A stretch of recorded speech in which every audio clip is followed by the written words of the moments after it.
Hey, I'm Eva, creator in charge, and welcome back to my channel. Today I'm going to show you how I transform a dresser and nightstand set that doesn't exactly match, but it will when I'm done. So if you want to see how that turns out, you know what to do. For this project, I have another 9-drawer dresser, and I actually got this one off the marketplace, and I paired it with a pair of nightstands that I also got off the marketplace.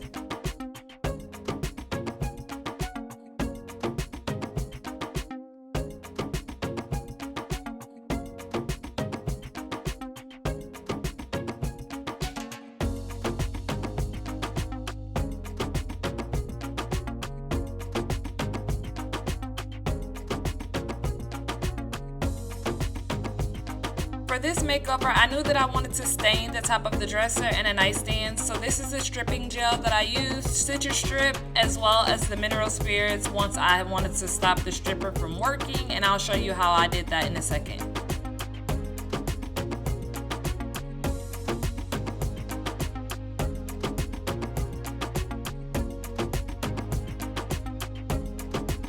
So the first thing I did was pour on the gel, and then I used a paintbrush to spread it evenly across the top of the dresser just so it can start breaking up that top coat that seals the dressers.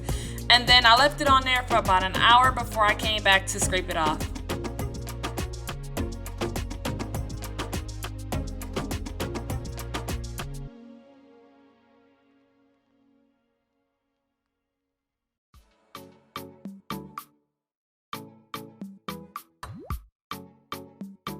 After about an hour, I came back to start to scrape the stripper off, and I want to be completely transparent for a moment. So as I watched videos and as you're watching this, it probably looks just so easy. It takes work, and it probably is going to take you more than one coat of stripper to get all of that top coat off. So as you're watching this, just keep in mind, especially if it's your first time like it was mine, that it is going to take some effort. It is completely worth it, but it's not just like a ready, set, go.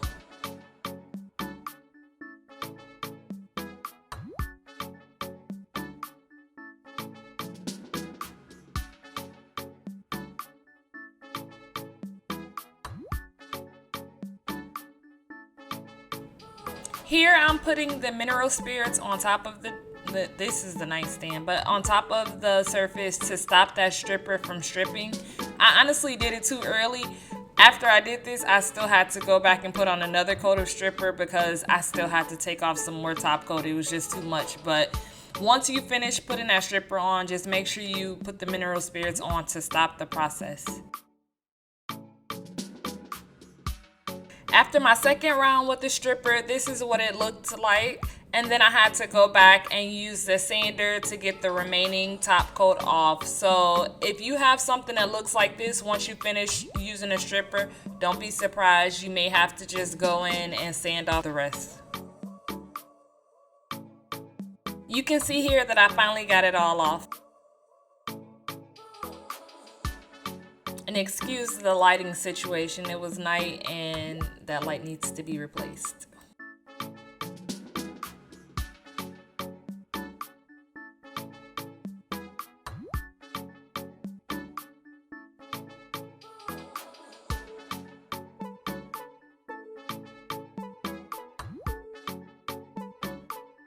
Once I made the new holes, I went and patched the old ones. I like to do it after because I like to use the existing holes as a guide.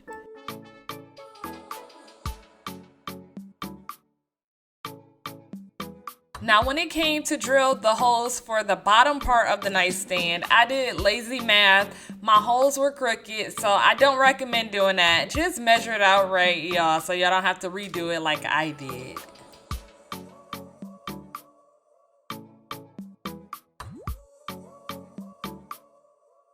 Here I'm sanding down all the drawers so that we can get prepared to start painting.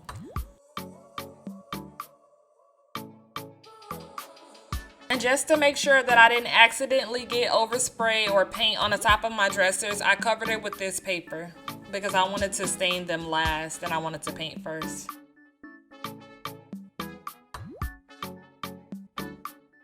For my sprayer, I found that 4 ounces of water and 20 ounces of paint gets me the perfect mixture that I need. So once you mix it all together, you'll get 24 ounces. I got overspray on the can for this paint, but just in case you want to know, it is the Behr paint and primer in inked blue. I'll have those details in the description.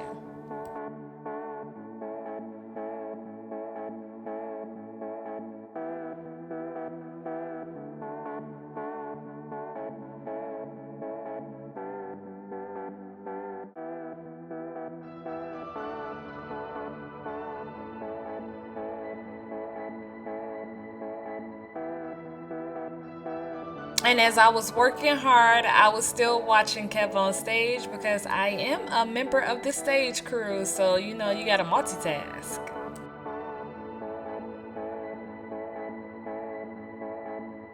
For this piece, I wanted to use the hardware that was there, and I wanted to spray it in a flat black paint. I didn't want glossy because it looks cheap to me, and I wanted to have the inside drawers the same color, so I wanted to pull it all together with this black. And my favorite top coat right now is still the Mim Wax Polycrylic, and that's what I used here in a matte finish. To start the staining process, I used a pre-stained wood conditioner on the top of the nightstands as well as the dresser, and it just ensures that once you stain, it goes on evenly and not blotchy, which I've had happen to me in previous projects. So I wanted to take this step so I didn't have that issue. The brand of choice for my stain is the Behr thing, but the Summer Oak is not the color that I went with. When I put it on, it was too light and I mixed in a darker stain that I already had. So unfortunately, I can't tell you the exact color that I used here, but I'll try to find and leave in the description one of the colors that they have on shelf that is closest to this. This was after I believe the second coat. I end up having to do one or two more coats just because of the type of material that they used on the top of these nightstands, but this is how it looked.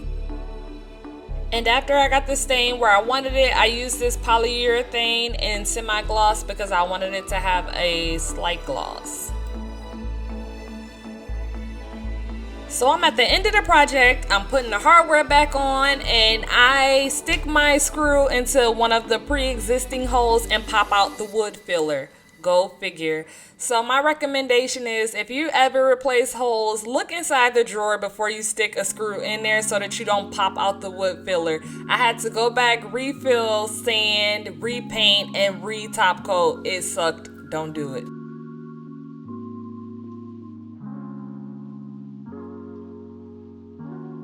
And as always, here's a reminder of how the dresser and the nightstands looked before. And here is the after.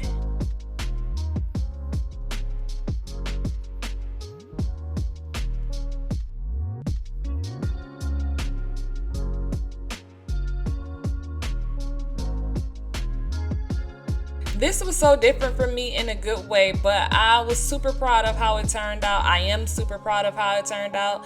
And hopefully I inspired you to take a look at something that you have in your home and to try to figure out how you can DIY it and make it your own.